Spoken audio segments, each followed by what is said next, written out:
This is the final part following parts 1 and 2 about Southeast Asia.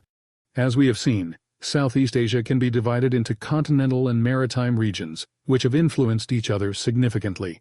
However, these two regions differ greatly in their backgrounds and characteristics. The continental region, comprising Myanmar, Thailand, Laos, Cambodia, and Vietnam, is characterized by direct land borders among these nations, leading to frequent wars. In contrast, the maritime region includes island nations like Malaysia, Singapore, Indonesia, East Timor, Brunei, and the Philippines, where the sea acts as a formidable barrier. This region boasts over 20,000 islands, naturally resulting in fewer wars compared to the continental region. While the continental region shares a common Buddhist culture, the maritime region has a mix of Buddhism, Catholicism, and Islam, potentially leading to greater religious conflicts. Another key difference is ethnicity.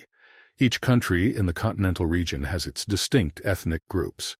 However, in the maritime region, except for Singapore, which has a predominantly Chinese population, the majority in the other countries, including the far-off Philippines, are of Malay descent.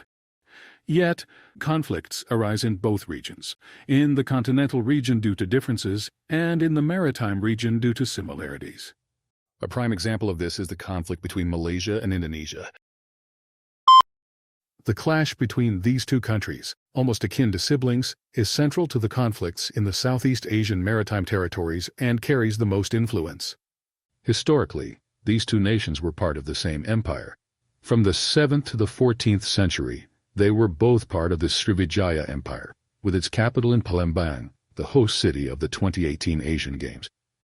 The Srivijaya Empire fell to the Chola Empire of southern India. Despite the subsequent emergence of numerous smaller kingdoms, there was no clear territorial distinction between Malaysia and Indonesia.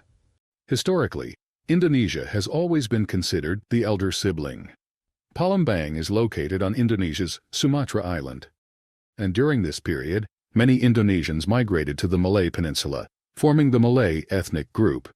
This is why the two countries have nearly identical languages, allowing for seamless communication. But everything changed after the 16th century, when Western powers began to pour into the region. Between Malaysia and Indonesia lies the Strait of Malacca, a narrow waterway that is a critical passage for anyone traveling to Southeast Asia and China. This strategic location was coveted by all Western powers, leading to intense battles among them. As a result, Britain gained control of Malaysia, and the Netherlands took over Indonesia. These countries then shared the common plight of being colonies for hundreds of years until they gained independence in the mid-20th century. Indonesia, which gained independence in 1949, dreamed of a greater Indonesia that would include Malaysia.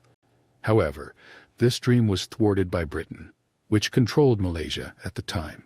The official reason given was the closeness of the Indonesian ruling class to communists, but the real motive was Britain's desire to maintain influence over Malaysia. While Indonesia's independence came after a grueling 4-year war with the Netherlands, Malaysia achieved a bloodless independence through negotiations with Britain. This led to a more favorable perception of Britain in Malaysia and fueled the ambitions of the Malaysian ruling class. Of course, the process was anything but smooth. Malaysia and Indonesia soon plunged into war, and with the help of military support from Britain, Australia, and New Zealand, Malaysia was able to achieve independence separately. However, the conflict resulted in significant loss of life and deepened the emotional rift between the two countries, once considered siblings. Following their independence, Malaysia and Indonesia frequently clashed, coming close to military conflict on several occasions. The most common cause of their disputes is the Origin War, which revolves around the question of the true origins of various cultural elements, such as dance, food, traditional attire, dyeing techniques, and script. Both Malaysia and Indonesia are multi-ethnic nations, with Indonesia comprising over 17,000 islands. This diversity makes it challenging to maintain a unified national identity. Thus, these countries engage in battles over cultural origin to emphasize living within a culture that has a long-standing tradition. Territorial disputes between these two nations are also significant. These issues stem from the division of colonial territories by Britain and the Netherlands, leading to their independence. The arbitrary demarcation of borders by these colonial powers without considering the cultural and geographical heritage of the two countries, contributed to these disputes. Furthermore, there are still small islands between the two countries, with uncertain ownership. These islands often become flashpoints for conflict, especially when new oil deposits are discovered. Above all, economic issues have been a major source of emotional conflict. Malaysia, benefiting from its geographical advantage of the Malacca Strait and support from Britain, has experienced solid economic growth since independence. As a result, it has achieved a middle-income economy status, with a per capita GDP of $12,000. In terms of national GDP, Indonesia leads with more than 3 times that of Malaysia. However, this is largely due to its population, which is over 8 times larger than Malaysia's, totaling 280 million. Indonesia's per capita GDP is less than $5,000. Consequently, many Indonesians have migrated to Malaysia for better economic opportunities, often taking on tough jobs. At one point, the number of Indonesian workers in Malaysia exceeded 2 million. Malaysia's harsh treatment of illegal immigrants worsened the relationship between the two countries. Now, with the economic disparity reversing the roles of the elder and the younger sibling, it's a significant blow to Indonesia's pride. Indonesia's recent economic growth suggests a potential recovery of its lost stature, a development worth watching. For this reason, just as football is akin to war in Thailand and Vietnam in continental regions, it's the same for Malaysia and Indonesia in maritime regions. Additionally, Indonesia faces territorial disputes not only with Malaysia, but also with Australia and other neighboring countries. This is due to the numerous ambiguously defined islands surrounding Indonesia. Malaysia also has border disputes with Thailand, stemming from Thailand's long-ago annexation of regions predominantly inhabited by Malay Muslims. These two countries also have a competitive economic relationship, contributing to their strained ties. Malaysia and Singapore have a long-standing rivalry but maintain a complementary relationship. Malaysia, wary of the economic dominance of its Chinese population, essentially pushed them to the edge of its territory, resulting in their expulsion to the island at the country's end. Singapore, forced into independence, subsequently achieved remarkable economic success. However, the bitterness from the process of independence remains difficult to wash away. While these two countries have several potential issues for conflict, they avoid worsening relations. Malaysia needs Singapore's financial power, and Singapore critically depends on Malaysian land and labor. Singapore is somewhat an outlier in Southeast Asia. Since Lee Kuan Yew's inauguration as the head of its autonomous government in 1959, when its per capita GDP was only $400, Singapore has skyrocketed to an impressive $83,000. With its overwhelming economic power, Singapore holds a somewhat transcendent status in the region. However, it consistently acts as a mediator, especially during conflicts between Malaysia and Indonesia, ensuring that these disputes do not harm its own economic interests and playing a significant role in managing regional conflicts. Brunei is an idiosyncratic presence in Southeast Asia. Once possessing the entire island of Borneo and parts of the Philippines, Brunei managed to survive in a corner of the island after ceding most of its land to the British. This tiny kingdom, roughly comparable in size to the state of Delaware, experienced a precarious existence until the early 20th century, when the discovery of oil drastically transformed its fortunes. The King of Brunei lives in luxury, funded by oil and natural gas revenues. He owns over 4,000 supercars and employs about 100 personal mechanics. He also has hundreds of private planes.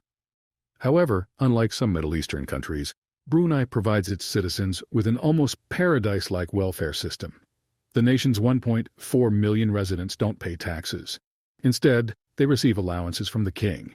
Education, including college and studying abroad, is free. Healthcare costs are incredibly low, at just about 70 cents per year. Plus, seniors receive generous pensions, ensuring a secure and worry-free retirement. However, committing a crime in Brunei can turn paradise into hell in an instant. As an Islamic nation, Brunei strictly applies Sharia law.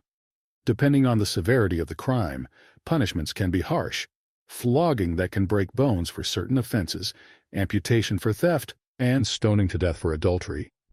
Citizens must always be careful, as these severe punishments are a reality in Brunei. Brunei generally maintains amicable relationships with other Southeast Asian countries, and it shares a particularly special bond with Singapore, almost like siblings.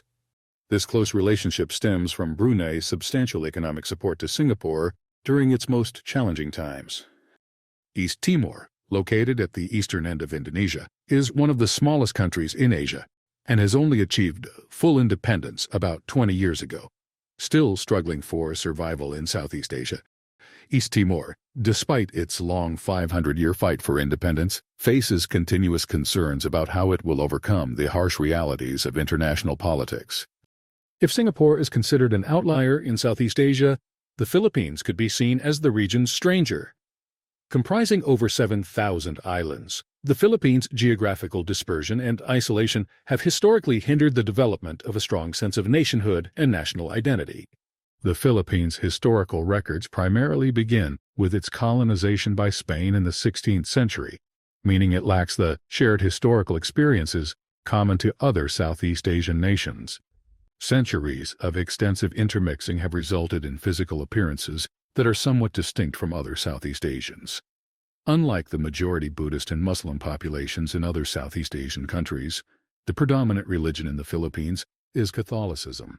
Due to these factors, Filipinos often feel little sense of kinship with the rest of Southeast Asia.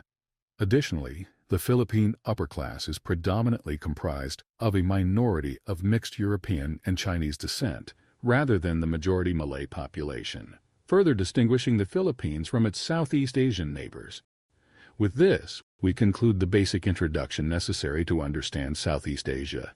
This background should suffice for now.